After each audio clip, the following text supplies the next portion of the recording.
I was saving this story for the salmon run, but I'll tell you. It was probably the 5th or 6th most coldest day in my entire life. Oh, this sounds good. You should definitely save it. You think so? Oh, yeah. For your friends. Oh. Well, I have this other story. Tell you what. How about no talking? Okay. Then I'll sing. No. Tell everybody. Probably Pokemon. Gosh. Honestly, I don't think I can remember exactly which one it was, but it was definitely a Disney princess movie. Probably Belle, like Beauty and the Beast, because I used to be obsessed with her.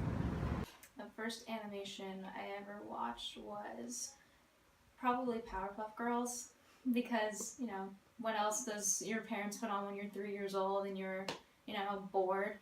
What I remember from it is probably their voices and the unique design that they had with, like, how they look so different from the other kids on the show. It was either Charlie Brown or I'm gonna go ahead and say Rugrats.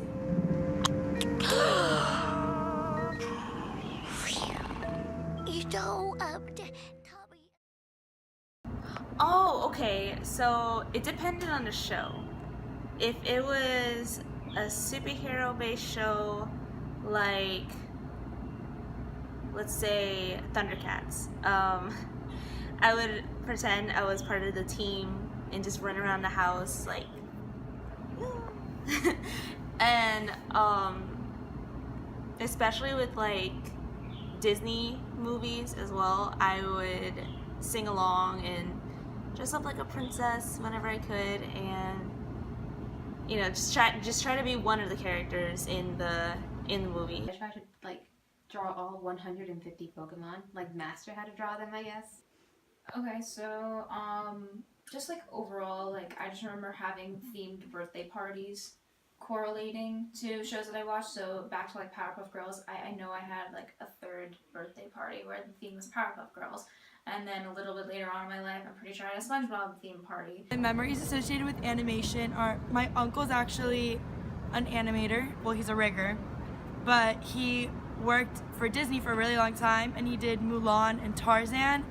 And my favorite thing was my older brother and I, when we were little, were obsessed with the movie Tarzan right when it came out, and my uncle had worked on it. So he got us this poster, and it was signed by all the animators from Tarzan, and I actually still have it. So I think that's my favorite memory related to animation. What? How many times do I have to tell you? If you want Kerchak to like you, stay away from him. I mean, of course, like, it's my major, so I definitely watch a lot of animated shorts and stuff so that I can, like, make sure my ideas haven't already been done. Not even just Disney, like, any media company, even things like BuzzFeed, do tiny little animated shorts about whatever their topic is. I'm watching shows like Rick and Morty and stuff now that are animated, and, like, they're funny, and they're made for, like, people, like, in their 20s and stuff. Shows like Big Mouth too. Of course. I mean, it's evolved over time, but I mean, I still watch SpongeBob. I watch Family Guy, which is adult animation, I guess. The Simpsons, and I still watch anime from time to time. Oh, of course, definitely, 100%. Yes. Some of them are not as mainstream, but then some of them are. Like, I watch them all on a plethora of platforms, like Steven Universe on Cartoon Network. I still watch SpongeBob to this day. I love it.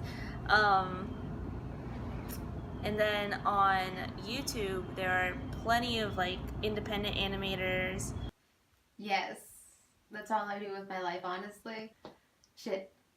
Rick and Morty, Gravity Falls, Bob's Burgers, Star vs. the Forces of Evil, Steven Universe, Adventure Time. Oh, Welcome to the Wayne, The Loud House. Oh, I watched Big Mouth recently, actually. That was funny. Oh, Violet Evergarden, Children of the Whales, Natsume's Book of Friends, Blood Blockade.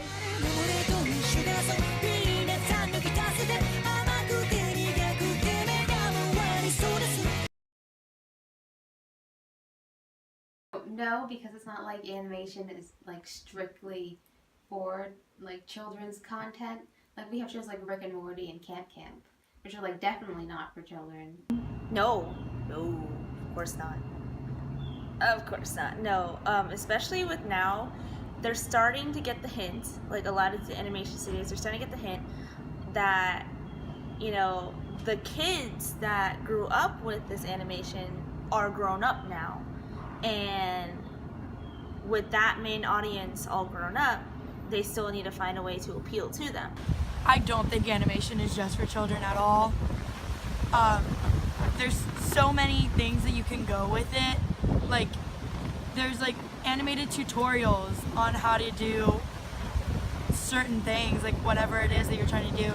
So like animation's such a broad field. It pertains into like video games, like the animated prequels in your video games, and like you're not gonna see a 5-year-old playing certain video games that are out nowadays. Like, No, I don't. I think it's for everybody because depending on, I mean, of course there's like shows that are geared towards children, like, you know, animation like Blue's Clues, but there's also animation that teaches you life lessons and gives you moral grounding, and there are themes in shows that everyone can enjoy, not just kids.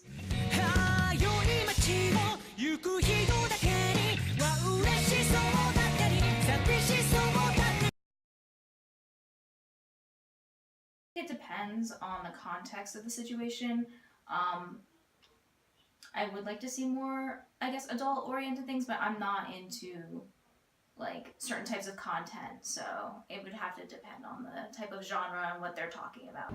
I think if there was a franchise that I wanted to see animated, it was probably the Percy Jackson series, because the live action ones didn't do it justice. I think animation would do it a lot of justice, because since there would be like a lot of flexibility with it.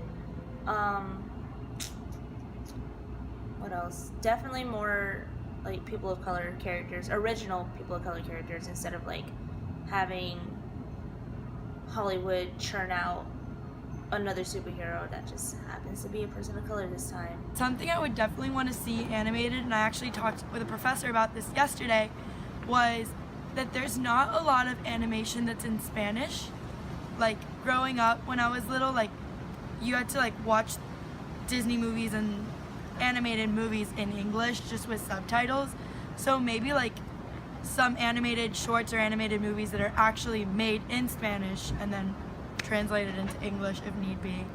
I mean, yes, because like when you see like all of the movies and shows in Japan, they definitely have like more R-rated content that is animated, and I feel like, I'm not sure about the rest of the world, but in the US, I feel like it could hop on that boat more.